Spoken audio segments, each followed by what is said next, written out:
Welcome back to the Aesthetic Edit podcast. My name's Mary. I'm Savannah. And today we are so excited. Well, before we get into the actual episode and the topic, what's going on this week? I did my bridals this week. Oh, that was that's right. So fun. Yeah. Literally so fun. She looks like a supermodel, you guys. I already sent Mary the photos. It's insanity. I sent her the photos like immediately. Well, my photographer was so great. We finished it and literally within like a few hours, she already sent me like all these sneak peeks. Yeah, shout out Elizabeth. She also works with us too. Yes. When was the last client that we had her on site for? I just had her on for Lucid. And then we also had her at Susan Robinson. Oh. So yeah, I've had her at a few. And then we're trying to get her on our new client. That's the beginning of April. But it's so fun. Photographers, most of the ones that work with us, they're also wedding photographers. Yes. So super, super talented girls. Oh my gosh, yeah. But that was a highlight from this week for sure, was getting a little sneak peek into what the wedding day was going to look like. And like that was my first time having dress on, shoes on, hair done, makeup done, all at the same time in the venue. Oh my gosh. And I was like, whoa. That is crazy. We're 1 month out. 1 month out. You go to Fredericksburg next weekend. Yes, batch trip. Wine trip. So Fredericksburg is a blast. I've never been. If you guys have never been, it's the Texas wine country. Fun. It'll be really fun. It's easy to get to from Dallas, 4 hours. Yeah. Oh, yeah. Lots of great restaurants. Yes. Lots of great food. Lots of great wineries. Yes. Wineries. And then another funny thing that we did was, so again, we're trying not to voice memo the day of our podcast, but me and Mary literally sent a voice memo to each other last night at the exact same time. So like while she was recording in her voice memo, I sent her one and she said, oh my gosh, a voice memo just came through from you. Like how crazy. It happens all the time. It does happen all the time. Well, I have one more update to share. Let's hear it. Have I been gatekeeping this from you? I don't know. I got approved to buy a house this week. Yes. I was so excited. Talked about this. Yes. I am literally so excited for you. We went house shopping last week and me and my realtor, just for fun, just to look, you know? So fun. And found a dream property, has a massive shower, lots of room. That's what we need. But it's lots of room, mostly for singing. But the acoustics. Yeah. Wish I could. I mean, sing. We can teach you. Me and Jared, our guest is coming up. I know. Y'all are music people, but he is insane. Just one of the many talents that he has. One of the best piano players I've ever listened to. Yeah. But we're excited to dive in with him today. We have some really fun things that we'll be talking about. Just to give y'all a little bit of a sneak peek, we're going to learn a little bit about him, where he's at with aesthetic conversion. And then also we're going to be debunking a really crazy social media opinion that he has and flipping it on him. So there might be a little roasting, but he is not here in person with us. He is here virtually. And I want to introduce him, Jared Rohrer, like a lion. We're excited to have you on our podcast. Woo! Welcome, J-Rod. Thanks, girls. Hey, what's up? Very excited to be here. We're so happy you're here. Very excited to hear that you got approved for a house. What in the world? Yeah. Thank you. You're holding back from all of us. It's adulting. For the guests at home, Mary and I are very good friends, and I am shocked that she hasn't mentioned that she got approved for a home. So to you? Oh, very I'm sorry. excited for you. I thought the same thing. Okay. Well, you no longer are performing as often at Disney. Is that correct? Correct. That's correct. Well, we still need to come out and visit you. Your clients you've been able to entertain your clients, your referral partners for how many years have you been doing that at Disney? 2 years. I've been doing it since May of like 2022. That is so cool. That's really cool. Jared, tell us all about you. We want our audience to know who you are. Where the heck did you come from? Because you kind of have popped up and you have blown us away with the business model that you've created, with the services that you provide to your clients, your overall approach to the work that you do. So can you just give us everything about you and how you got here? I definitely can. First of all, I know that you said that I've blown you away. My friendship with Mary in social practice has been a lot of the secret sauce of our business's growth this last year. So as much as I know she likes to give me credit, it is definitely due to this kindred friendship in our agencies. And so as far as my backstory, I grew up in Napa, the Napa of California. Oh, that's casual. Yeah. So casual. Where are you going for your bachelorette trip? Fredericksburg. You're going to the Napa of Texas? It's literally the Napa of Texas. I told somebody that yesterday and they were like, you're going to Fredericksburg? And I was like, yeah. And I was like, it's like the Napa of Texas. They were like, oh, it's like the Sicily of Italy or the Sicily of Texas. Was that you? We were talking about that was me. Yeah. Yes. The Sicily of Texas. Yeah. So romantic. So funny. So I was raised in the Napa of California. And I was a musician growing up, and I kind of thought that my whole life was going to be all about music. I went to school in Virginia and started realizing that my passion was music, but my overall passion was creativity. And that started shaping the way that I approached media. And I started realizing, oh, I can get into videography and photography and graphic design and web design. I started exploring all these different mediums. And then shortly after I went to school, I was working in LA, got burnt out, and decided to move to Central America. I lived in El Salvador for 2 years. Mm-hmm. And while I was down there, I just got a big passion for the people there. And I said, you know what I'm going to do is because everyone down there knows how to work really, really hard, but no one's teaching them how to work smart. And I was like, I want to build something that can give back to these communities. So I kind of this is in 2015, 16. I said, I'm going to go back to America and I'm going to learn how e-commerce and how internet-based businesses work. And then I'm going to virtual-based businesses work. And then from learning how they work, over the next handful of years, it's been almost 10 years since, I'm going to then build a system and go teach people around the world how to do that as well. So our company, Aesthetic Conversion, has blossomed out of that passion to learn how to distill down how to build an effective company that serves people well. So during that time, I started working for a cosmetic dermatologist named Shino Bay. A lot of people in the industry know and love Shino. He's the sculpture king. He's the king of a lot of things. But Shino gave me a huge, huge break and took a chance on me. And I worked with him for a handful of years building his now amazing masterclass brand and his training brand. He's speaking obviously all over the world, and it's all based on his effort, but a lot of the work that he and I did together were able to build that. So from that, a lot of his colleagues started asking me to do things for them. And that kind of formed our current agency, where I kind of grew up and out of working with Shino. So now we own a web agency that builds websites that convert super, super high. And we do SEO to get people onto the first page of Google and run Google ads that drive traffic immediately to those sites. So we've kind of distilled down our services to 3 basic areas that can attract attention and convert it into leads into our patients' pipelines or our clinics' pipelines. We love that. Can you give us a little bit more detail? Because the way that you explain your approach to website marketing is very unique, especially in the aesthetics industry. What is your strategy? What's your secret sauce? And how did you uncover this challenge in the website space? I think so. I appreciate you seeing that and asking about that. When I started getting into building websites, I was overly creative with everything. And I noticed that was kind of how it was across the board. Like most designers were just proud of interesting things they were doing on sites. And maybe that was adding some value, but I was also noticing that I'm like, well, you can't really justify your cost if you're not delivering leads and value to the clinics that you're working with. So I said, you know what? The primary reason that you have a website is conversion. Your website is your digital storefront. It is not some glorified internet pamphlet. It's the first line of defense when people walk into your digital business, and your website should be trained to greet people effectively, tell them who you are and how you do what you do, why you're qualified, and what the services are that people can take advantage of. And we kind of just distilled that down to saying, hey, how do we get the best conversion rate possible on somebody's website? So in general, a healthy conversion rate for a website as a general statement is if you get in 2%, 3% of your traffic to turn into a lead, you're doing a pretty good job.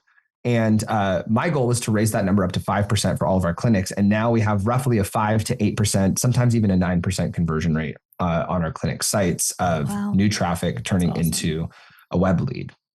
So we've kind of cracked the code on how to effectively have that conversation on the page so that the visitor gets their butts in a patient chair, because that's really what the clinic owner needs. Without giving away your secret sauce, like how are you doing that increase to 5% and like cracking the code to make sure that people can convert at that frequency? No, I can give away any secret. I give away these secrets all the time. So like one of the easiest ways to do that is just to give them a way to communicate. Like we took over a site last year, and the primary problem that was stopping traffic was that like they would get on page and there was nowhere for them to actually contact the clinic. It was like they had their address on there, they had a phone number on there, but there wasn't like a form. There wasn't a call to action. There wasn't any kind of offer that was getting them into the pipeline. Mm-hmm. So we addressed like what that conversation was so that you can take that attention and turn it into the next stage, because most people are afraid to give a call to action to the people that visit their site or even that visit their business. They're afraid that they're going to feel salesy if they say, look, you get 10% off your first appointment with us. They're like, oh, I don't want to feel like a salesperson. And if I got on a soapbox about sales really quick, is that people aren't afraid of sales. They're afraid of manipulation. And those are two completely different things. Sales is effectively communicating what you do in such a way that somebody says, you know what, I want to work with you. Manipulation is convincing somebody to do something, whether or not they need it, so that you can get something out of them. And you're not doing that if you're worried about that. You know what I mean? Yeah. So the primary thing that we've done with a lot of sites that are like old and sleepy that we take over is we give them effective call to actions. We give them a solid offer on page, and we give the person, the viewer, the visitor, a super clean pathway to get in touch with the clinic. We just had this conversation yesterday, and we have it quite often. And I love that you understand this, because the websites do have to be built strategically. It's a marketing investment. And at the end of the day, that investment does need to lead to a return and a growth in the business. That's the entire purpose of marketing in general. But the same thing that you're talking about with call to action on websites is it applies to social media ads. And there's a lot of ads that are out there. You can actually go to Facebook library and you can look up your competitor on there and see what ads they're running. I see so many ads out there that do not have an offer, do not have a landing page, that are not designed to convert. Unless you're giving me something or some reason to click on something, I'm not going to. And it's like Botox, this is what it is. No offer, no call to action. Why would I click on that? And these owners are spending thousands and thousands of dollars. Yes. So, that's just something, that's what we love partnering with you, is because you truly are a strategic partner. What's unfortunate about the marketing world, and I know the aesthetic space deals with this too, is that it is saturated. There's a lot of options, and there's a lot of people out there that are not doing it correctly, or they're offering just a surface level product that's not going to actually drive the results or deliver the outcome that you're looking for. And then the client has a tainted perspective on that marketing investment just because the person that's doing it for them is not doing it correctly. And if they were having somebody do it correctly for them, then they could be seeing the return on the investment that they should be getting. So that's always the first question I ask whenever we have a client who I love chatting with them about their other marketing investments, to kind of make sure, one, that they have multiple ones that they're getting a return on investment from, but then also to make sure that they're doing it correctly. And so whenever somebody talks about ads, I love asking them, okay, well, like, what's the offer that you have attached to them? And the number of them that come back and say, well, we don't have an offer. Like, we're just doing it to like get brand awareness. And we're like, well, there's the problem. Like, this is something that we need to attach an offer to this so that people feel enticed to actually click on the ad, go to your website, book a consultation, book an appointment. So it's really important that you have that perspective. And I love that you've built that into your model for your business, for sure. That was like the primary attractor when me and Mary had like our first, we met because a mutual friend said, hey, you two should just, your businesses are very like synergistic. You guys should just connect, because I'm sure you guys can refer business back and forth to each other. And when I first connected with Mary, I just wanted to find out like what her strategy, what her mindset was around social. And Mary kept talking about like, our goal is leads for our clinics. And a lot of social media organizations that you connect with, there's two things. One, they're typically just a glorified graphic design company where they're just more or less just putting tons and tons of content out with no strategy, with no desire to actually get the attention and turn it into a lead. Or their only goal is to get tons and tons and tons of followers, which that can be a causation of leads. But if you're getting all of your followers in Taiwan, like it doesn't matter. It doesn't matter because it's not going to actually turn into measurable business increase. And the thing that I loved about you guys when I first connected with Mary was she goes, our goal is to get people off of social media and into their pipeline, into their lead pipeline. So I was always just so impressed with that. That's why I was just such an advocate from the beginning, because you guys understand the sales funnel effectively. We get it. That is so kind of you. You get it. But we're here to brag on you. So I have another question, actually. I would love to hear why you decided to niche your business and build an entire brand in the aesthetics space. To learn more about the Aesthetic Edit Podcast, follow us on social media at the Aesthetic Edit Podcast. We can be found on Instagram, TikTok, and YouTube. We'd love to hear from you if you have show ideas or guest recommendations for our future podcast episodes. I would love to hear why you decided to niche your business and build an entire brand in the aesthetics space.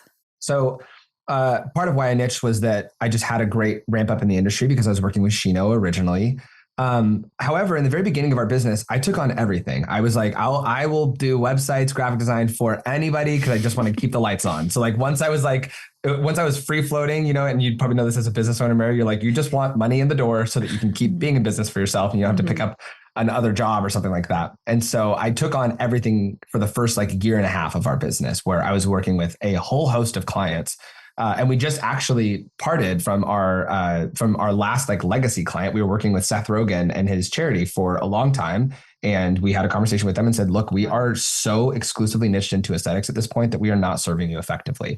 So maybe a year and a half ago, we did a DBA and changed our name. We were formerly called Really Good Content, and now we're called Aesthetic Conversion. But I started speaking for Galderma. I started speaking for Revision. I started speaking on stages in this industry. And I love all of the people here. I love the clinics that we get to work with. It's just such a great, robust, strong industry. And I never say that anything, I don't think that this industry is recession proof. But what I will say is that when people's money is going away, the very last thing they're going to give up is their looks. So I at least know that there's some security in the stability of this business because it's a little insulated. So it's nice to be in aesthetics as well. And I know so much about it. Like I got to the point when I was working with Shino where I could, as much as anybody that's not educated could, I could practically teach his techniques because I knew so much about the products and how it needed to be injected and how it works. So I'm a total nerd for what's going on in the space as well. So I niche into aesthetics because we were good at it and because I know everything about it now. And I just have so many amazing friends in the space. That. So. Yeah. I want to ask you, so if we have business owners that are listening right now that are wanting to make that next step of niching into the area that they're wanting to, what was the identifying factor that made you want to go ahead and officially announce that and be like, no, we're changing the name, we're doing this, like we're no longer taking on clients that are outside of this niche? What was that identifying factor? I was in a season where that was a great question. I was in a season where I was consistently giving my clinics advice on niching because when you are this like Walmart, unless you have Walmart money to expose yourself all over the place and go insanely wide, it's better to niche because people they trust that tight practitioner. We have a clinician right now who was this very widespread business owner, and she is niching everything into the fact that she's Korean right now. And Korean glass facials are super trendy, and she wants to have this whole entire line about like celebrating heritage. And there's this massive Korean population in her area that she's like, oh my gosh, I think I could like show them that I understand their skin. And there's a great injector down in Miami, Tanya Patron. She's the lips girl. Sheila Nazarian over in LA is the small breast queen, and she only does like nice small breast implants. That's like her niche. So I saw these people niching and doing so well, and I think that was even in the season that I was working really tightly with Sheila on some things. Then I was like, you know what? Like committing to this is going to make, like the reason people wanted to work with us in the first place is because they understood that we understand their problems. We know how the services work in this industry, and we have great connections across the board that they can take advantage of. And constantly, the problem with people using media agencies like us is they always had to re-educate the agency on like how the industry works and how like you practically, it was like they were onboarding a staff member. It's like, oh, like, some of these media, they'd be like, oh yeah, you put Botox here, you put Botox here, you put Botox here. And it's like, for what? It's like, oh, like to make it like more plump. And it's like, no, dude, they would just use the eponym of Botox for injections. We use the eponym of Botox for neuromodulators. But outside of this field, like a lot of people just use Botox as like the general, oh, you did stuff on your face. Like they'll talk about celebrities and say, oh, they got so much plastic surgery. And I'm like, it's Sculptra. It's not plastic surgery. And I'm like, you're not. They're like, oh, look at all the plastic surgery Kim K did on her butt. It's like, no, she actually got Sculptra injections. Like, I don't know. But they just assume everything that changes your face is plastic surgery or it's Botox, and it's not. And that was super attractive to the clinics we were working with. And it made the process so much smoother. Whereas like building a website for some of these clinics would take 8 months, something like that, 9 months, sometimes with these web agencies. And we've gotten that down to a science where we can launch somebody in 4 weeks, 4 weeks to 4 to 6 weeks tops.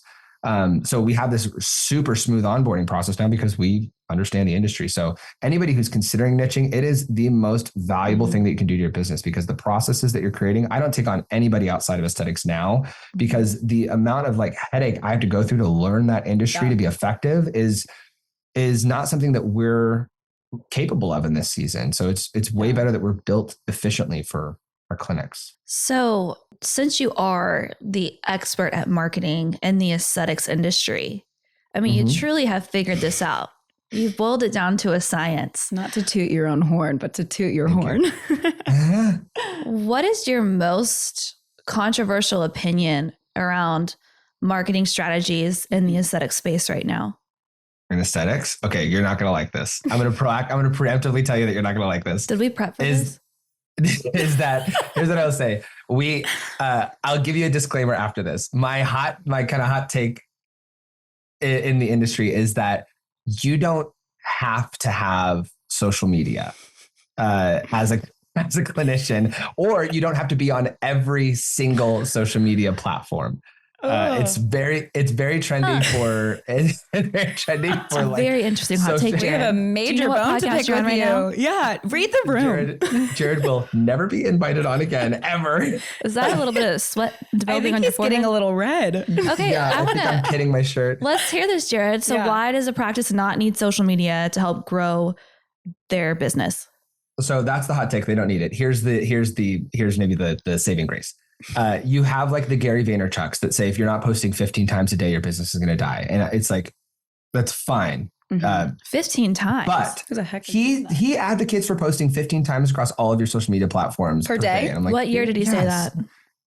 This year, probably today. He says it all the time. I need the source. Yeah. I saw a post today from Parker Walbeck's brother that quoted Gary Vee in a recent TED talk, or not TED talk, but like a talk he did on stage saying, you got to post 15 times a day across all your platforms. I'm like, oh my gosh, dude, that is so you're insane. Crazy.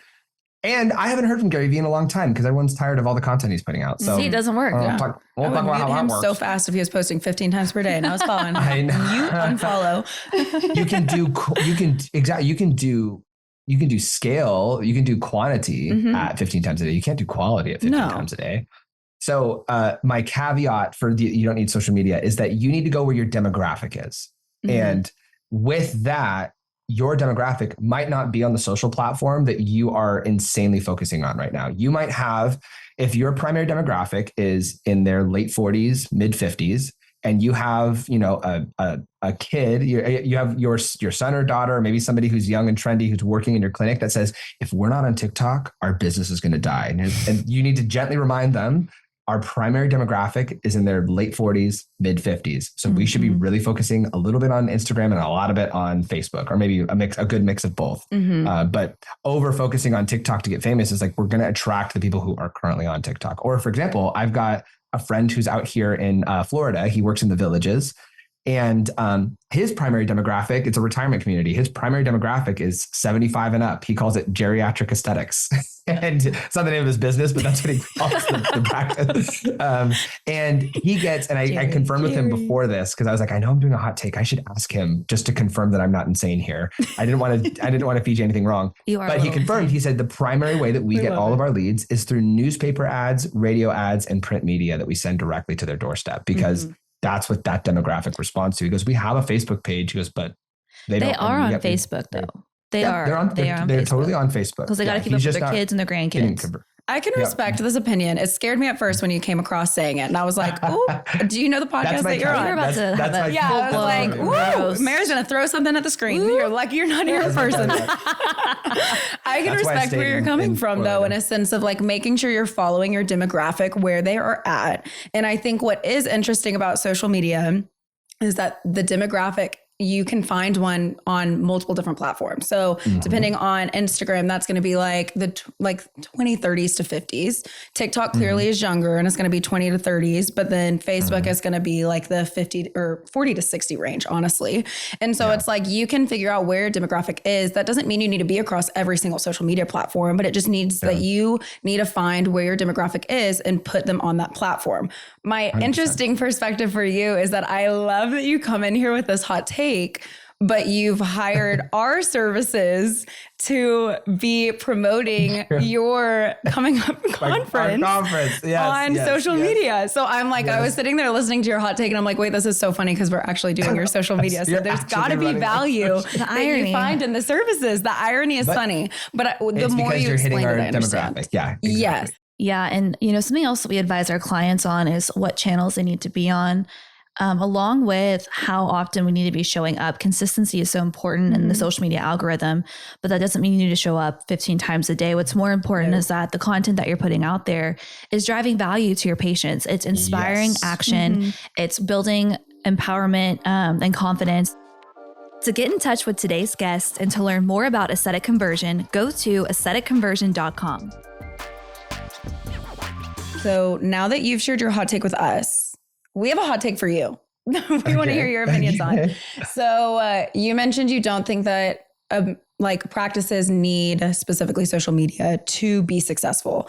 Our hot take is revolving around websites and Google, since we believe that social media is becoming the new search engine, that those two areas are kind of starting to die off in the near future. So I wanted to hear from you on your perspective with that and how we can still be utilizing them and how practice. First of all, I'm highly offended. So I'm so sorry. No, what I will say, here's what I will say is that I do think social media is becoming kind of like a new search engine. I think social media is coming a lot more akin to like the modern day Yelp, like where everybody wants to go to see like where all the content's posted and see everything. Here's the thing about social media, in my opinion, is that you don't own the platform. So if Instagram tomorrow wants to say, if Instagram decides to pass a rule that says anybody related to medical can't have a page, and somebody's whole business is based on Instagram and they own none of the leads and they kind of have their EMR that's full, it's like all of a sudden everything's dead for them. Absolutely. So the big thing for me is you always want to have this like home base environment where you are constantly funneling the leads that you own. So like a website, in my opinion, you'll own it. You own the hosting space. There really isn't a situation apart from like Armageddon that the thing is going down unless like the government shuts you down. Like that'd be a wild scenario. It makes me think of our scenario that did happen with one of our clients that we referred over to you.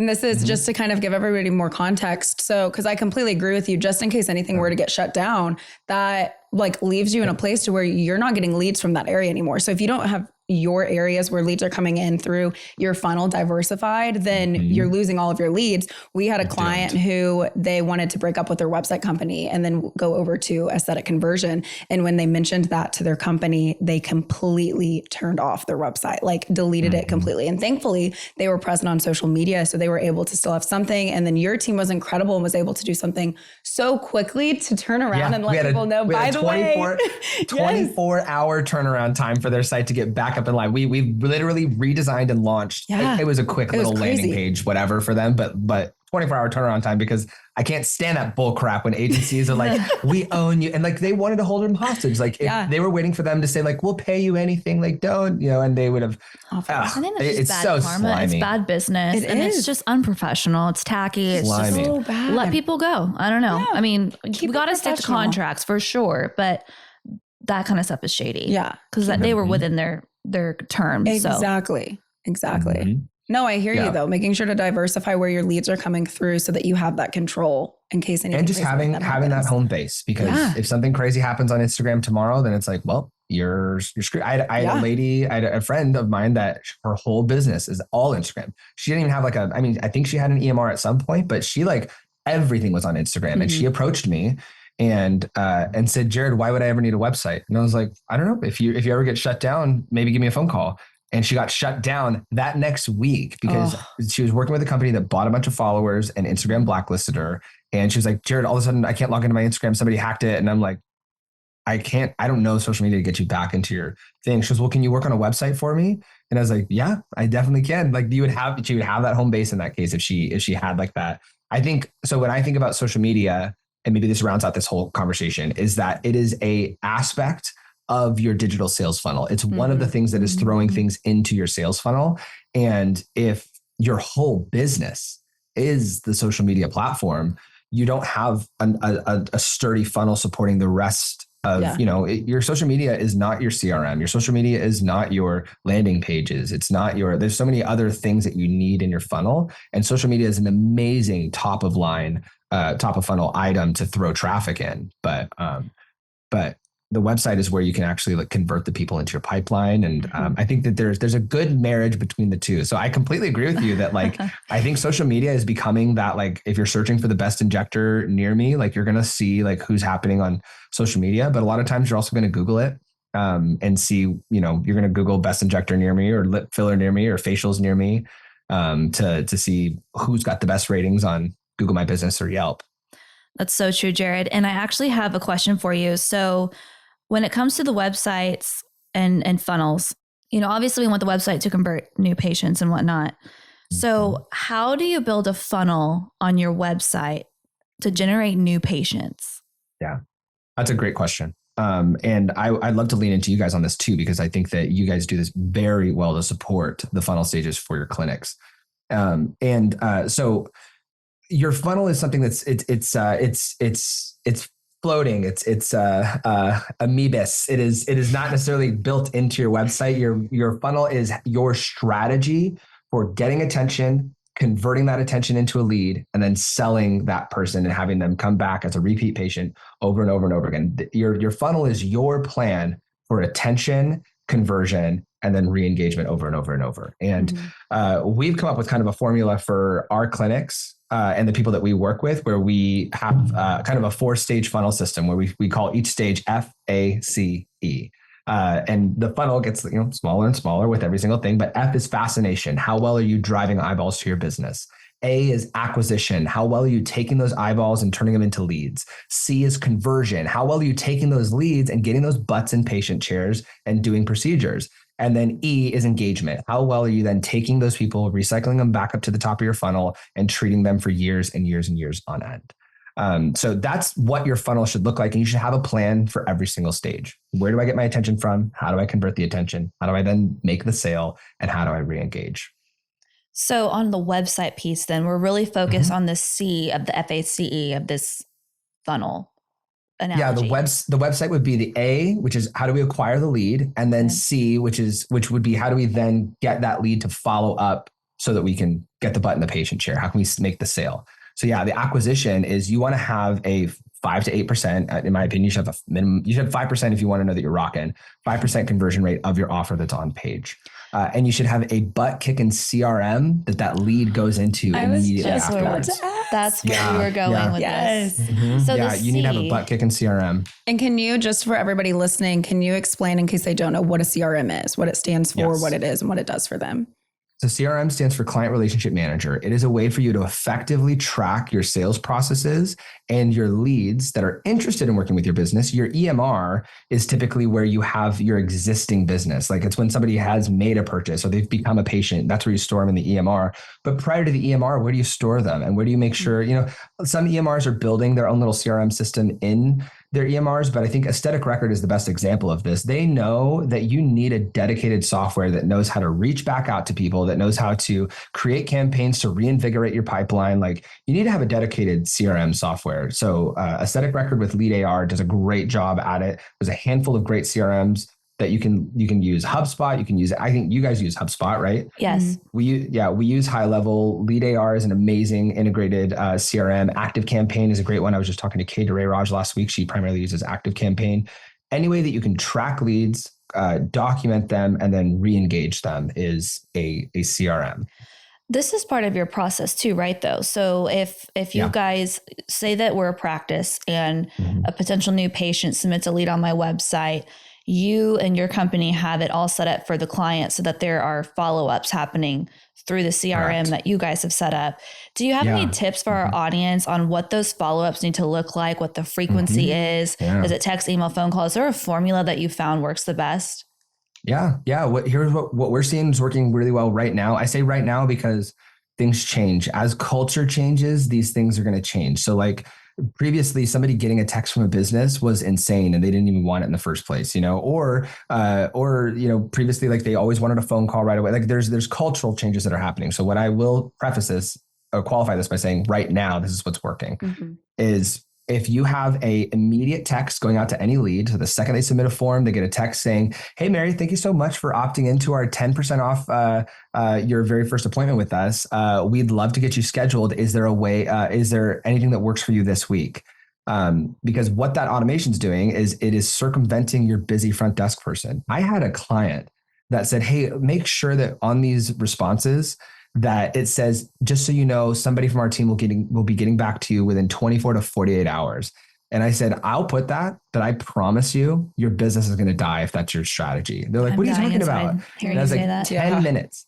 10 minutes is the response rate. They are submitting leads on 5 other local med spas right now. And they're going to go to whoever takes the best care of them and gets back to them the quickest. So if you 24 to 48 hours, they're already seeing somebody else. They're gone. We've been having this conversation a lot with our clients. We just rolled out paid ads. And so it's a little bit more top of mind at this point. And there seems to be a little bit of a gap in the industry when it comes to education around what a paid marketing lead follow-up needs to look like versus a word of mouth referral lead. And a lot of the feedback I've been getting lately is just that, well, we don't want to come across as salesy. We don't want to come across as pushy. But at the same time, everyone's aware the aesthetics industry is saturated. The industry is doubling in the next 3 to 5 years, and the options are unlimited. The internet's very accessible through social media, Google. Yeah. So if you don't have a locked and loaded follow-up process with these leads that you're paying for, then you are not going to get a return on your marketing investment. So I do love that you have that as part of your process. And there are a lot of website companies that actually don't have that set up. So I think that's a really genius step that you've added in. So what we've seen work really well for clinics is there's an immediate text that goes out to the lead. There's a notification to the front desk to make sure that they call or text them. And that immediate text that goes out to the lead asks them a question. So hopefully we can get the engagement right away. Also, we also send this is kind of a trick that we've seen work really well for our clinics. We send a branded contact card for the clinic immediately out as well. Say, by the way, save our number. Because when they reach out with text blasts and this person has saved their number, there's I forget what the exact number was, but it was like a 46% increase in response rate if they have your number saved. Yes. Something insane. Yeah. The large brands are doing that as well. So I have Kendra Scott, I have Kristen Cavallari, I have Jenny Allen all saved. I mean, so the brands that I shop on a regular basis, I have it saved. So that way, when I get that text, it's not just that 6-digit number or that +18 blah, blah, blah. Cause then you just delete those anyways. So that's a genius step that you're adding in to these practices. We encourage them to do that. And then what we encourage our clinics to do, we don't build this for them. We can, but we typically don't, is we say, hey, you should have a 3-step email follow-up system as well, where you provide at least 3 value emails that you're sending out to your audience that are just like, hey, look, here's a video of me talking about your skin as it ages through the decades. Here's what you need to consider in your 20s, your 30s, your 40s, your 50s. Here's a video of me talking about summer skin health. And here's the things that you need to consider when it comes to your regularly scheduled facials, when it comes to the skincare product, whatever. And have 3 value add emails that you're giving to your audience so they can get to know you and trust you and say, you know what, this person really does want to provide value to me. Because there's a great book called 7 Habits of Highly Effective People by Stephen Covey. And in it, he talks about the emotional bank account. And the people that fail in relationship are typically the ones who are constantly withdrawing from the emotional bank account of the people that they're with. So they're the ones that are constantly like, gimme, gimme, gimme, gimme. But if you give, and give, emotionally and mentally, people credit that as debt, and they just it flips the script, and they say, you know what? No, I want to engage with you. I do want to work with you. Thank you so much for giving me all of that free value. You don't have to ask. And then when you do ask, they're like, yes, I totally trust you. Thank you. Because you went the extra mile to provide them with the value up front to show them that you are worth working with. I always have a 20-40 rule where it's like, or 20-80 rule, where it's like 80% of the content you push out should be value driven, and only 20, if not lower, 20% should be asking for something in return. Love it. Social Practice would love to offer your practice a free social media audit. Visit us on social media at Social Practice US. Click the link in our bio to claim your free audit today. Thank you so much, Jared, for all of that advice. You are on fire, and I really, really just love all of the information that you shared with us so far today. So to shift gears a little bit, we want to dive into branding on social media, personal versus business branding. It looks to me, if I can remember my analysis correctly, that you have quite a personal brand built for yourself, but the business brand is TBD. On the personal branding side, is it mostly that mechanical keyboard that has gotten you to where you are today? I love my mechanical keyboards. Which one? Do you mean You've this convinced mechanical both of keyboard us to that I've get got right one. here? Or this one that I have over here? Or this one that I have over here? Or this one that I have over here? I did not know there were this many in your collection. Or that one that's been in the shot the whole time? This is an it's shelved. obsession. It's like, it's problem. practically It's a problem. framed. It's part of the brand, but Jared, what is the hesitation on the Or business this brand? one that I'm just kidding. Sorry, go ahead. If you pull out one more, we're gonna have to end this interview early. Get out of here. Okay, so what is the hesitation around creating a business brand? Because you've done a great job on your personal branding side, but Aesthetic Conversion currently has 0 posts. 0 posts. Well, I'll tell you honestly, it's been that, and maybe this goes back to my point before, is that we have been able to develop a really good sales funnel for ourselves. And I know for a fact that if we had social, that it would augment it like crazy. I think it hasn't hurt bad enough for me to like effectively invest into it. This year is definitely the year that it has to happen.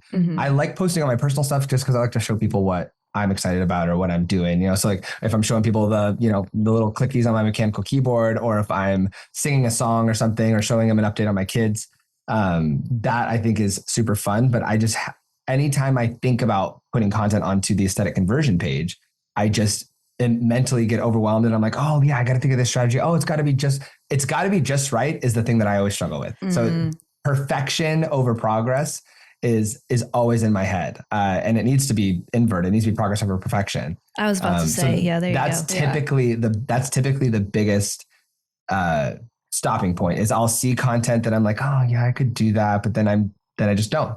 So that's definitely my biggest problem is I have this perfection over progress mindset, and it needs to be inverted. You already have a clear understanding of how social media can work and help you grow, because you posted a video the other day using ChatGPT to build job descriptions. Your clients are all business owners. They are in aesthetics, so maybe it wasn't an aesthetics specific topic, but you're sharing things that are high value add. You're also sharing things that are entertaining. You're showing people who you are.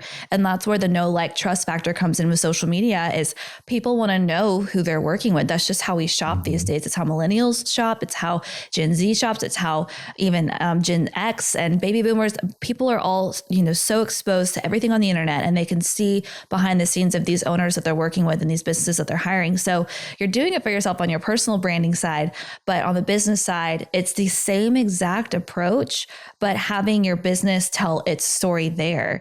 So should we go into a little bit of a social media analysis strategy session? Of course. Please. I would love that. On things that we think that you should incorporate once you do get to the place and you're out of that analysis paralysis. Mary loves to say that. Yeah. Of just kind of looking into it too much and then you end up not getting anything done. But we can kind of help you and give you some good ideas of what you could do once you get to that place. Let's do a 60-second rapid fire. I got to ask you some qualifying questions to help us strategize. Okay.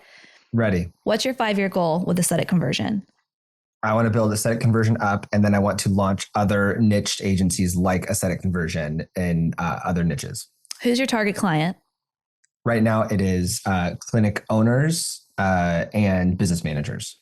What sets you apart? We know the aesthetics field better than anybody. We get the highest conversion rate of anybody, and we are a true strategic partner. Perfect. Who all is on your team? We have 10 team members, and Anna is probably the person that people would get to connect with full time right out the gate. She'd be like the strategic account manager. She's constantly giving people advice, analyzing their web results. But we have 10 full time team members. Every single service that we offer is done in house, no contractors. Love it. Okay. So with Aesthetic Conversion, you're a website marketing agency for aesthetic practice owners. You want to scale out in the next 5 years and have multiple businesses operating. You want the conference to launch. So how do we use social media to help you get there? So there's 3 C's. It's content, community, and consistency that impacts your success on social media. Content's the first area that we'd want to focus on, which is developing and creating content that adds value to your target client. So with the way that we approach this is we've come up with 4 to 6 key pillars of categories of topics that we'd share to your audience. So the first and easiest one is sales. How do we educate your audience on what you do, how you add value to their business, how you help them grow? What are the different from competitors? How you're different from competitors? What are the key benefits of working with you? So that's your sales category. Then we have your outcomes category. So this is case studies, client testimonials, the 5 to 8% conversion rate. So showing clear examples of what that looks like for the clients that you guys have. Then we could do a pillar under education. This is free content. This is shareable, savable content, things that people will reshare to a friend. So let's say it's a carousel graphic around how to increase your website conversion rate from 1% to 5%. And there's 10 slides that people slide through that they can share to their stories. They can share to a friend. You can make it in the form of a reel. Be debunking myths about the website industry for aesthetics, talking about how it doesn't just need to be pretty, you need to be converting. Or just because you want a good website doesn't mean that it's too expensive for small businesses, like different types of myths that you could really easily be debunking. I feel like that could live in the education pillar as well. Yep. So education, just as a broad, looking at it from a broad perspective, is if someone sees this post, would they DM it to a friend or reshare it to their story? So that's your education. Then there's your culture piece. So this is people getting to know who you are as the owner, who your team is, what are your core values? What do you guys believe in? What do you care about? What do you do outside of work hours, which you're already sharing a lot of stuff around that. So I think you incorporate some of the music stuff when you can, when it makes sense. Yeah. You incorporate the team. So those would be some areas with content and having content that adds value to your target audience. Then you have community. And this is where a lot of business owners fall short, is because this is a time commitment. There's no way to shortcut this process, but it's being responsive in your DMs and it's being responsive in your comments. It's also reaching out to people who fit your target clientele. So you can find practice owners through hashtags, through check-ins at local conferences, through followers of the clients that you currently have. There's a lot of different ways to find people, but spending time every day reaching out to these people, commenting on their posts, showing them that you're active and present in the industry and in the space could be very impactful to help you actually grow your following organically. And then the last piece is consistency. So that means that you're showing up daily. You're posting to the news, to the feed once a day. You're posting into your stories. You're adding to highlights. And we recommend posting at least once a day, Monday through Friday. I think Gary Vee's examples a little excessive. I don't think I would love to see numbers around it. I don't know if that's the most productive way to go about it, but we recommend like 20 posts per month, once a day during the week. That's when people are going to be on it the most. And we find it the most productive for the use of the time. But the consistency aspect is what really helps with the algorithm. But all 3 of those C's are something that we incorporate into the business model when Mary created the business, of what people need to be doing when it comes to social media campaigns and how it can be successful. And we would love to come to you, to Florida. We can rent out a studio, do a whole shoot. We'll get 20 short form videos, at least 100 photos, bring your whole team. It's also a great team building exercise. There's a lot more benefits to social media than just driving new leads to your business, Jared. It's also helping with attracting the right type of talent as you scale out your agency. It can really help get the right people in without having to invest in a recruiter or having to invest a lot of dollars behind job ads. You naturally attract in what you put out. So social media gives you that platform to attract in the right types of clientele, the right types of employees. It also helps with client retention. So your existing clients, you can do shout outs. You can tag them, you can show case studies, you can also showcase all the things that you're doing, any new services or products that you're offering. It just kind of helps you remain relevant to your existing client base as well. So there's a lot of benefits of being on social media. So you can go ahead and sign up today on our website, and we can book a photo shoot for you. In the next 4 weeks, and we'll be in Florida. We'll be on our way. Perfect. Before we go, we do need to talk briefly about this incredible conference coming up. Something we've never seen before in the industry. This is Jared's brainchild. Can you tell us about what's coming this summer? Yeah, in June, we're going to be doing a marketing conference specifically for aesthetic medicine. So how to effectively build out your entire sales funnel. And we have We have a bunch of industry experts, people who are crushing it in every single sector of that sales funnel, doing specific talks on how you can improve, whether it's your social media, your conversion rate, your sales, your offer, your offers that you're doing. We have tons of incredible guests, just like Mary Robb, who will be speaking as well. And Social Practice is going to be running our social for it. And it is going to be, in my opinion, it's the biggest need in the industry as far as business development, because it's going to take the average clinic owner and put them, maybe not financially, but put them on a level playing field of skill set with all of the private equity coming into town. Mm-hmm. Because the problem that's happening in a lot of towns is private equity is coming in, they're buying up an existing clinic, and they know exactly what they're doing. They know how to attract attention to the business, convert it into an effective lead pipeline, and then sell them and have them work with them over and over and over. Like, private equity is going to blow a lot of clinics out of the water unless they take the time to educate themselves. And I think that an effective marketing conference like this is going to help put a ton of local clinics on a level playing field so they can actually keep up in the market. So I'm super excited to launch it. We're going to be putting out content, obviously, in the next couple of weeks for people to sign up and all of that. So I am fired up for Aestheticon.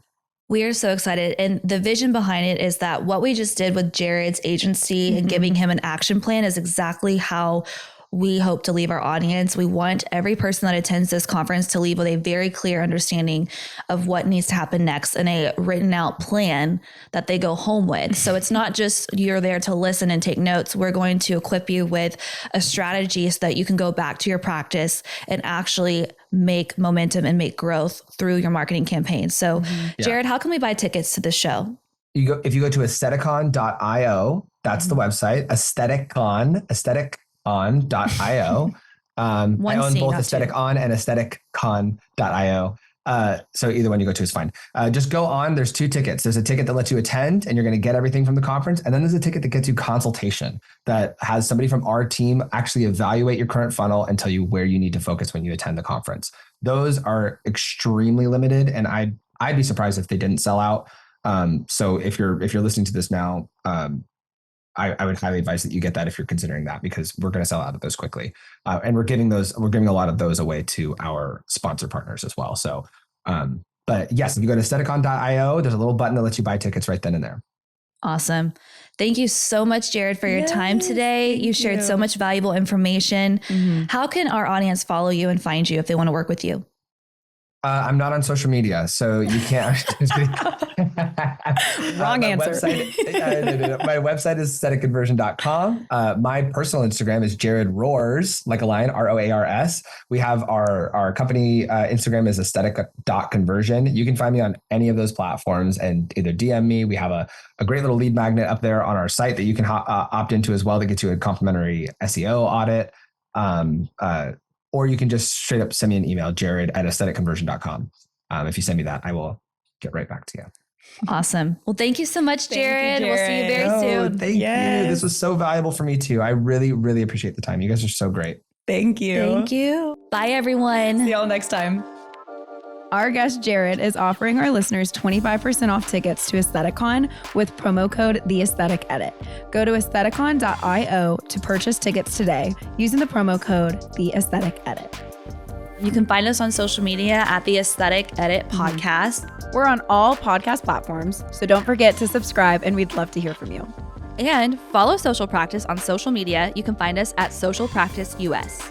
If you'd like to become a guest on the podcast, visit our webpage at social-practicetx.com/the-aesthetic-edit.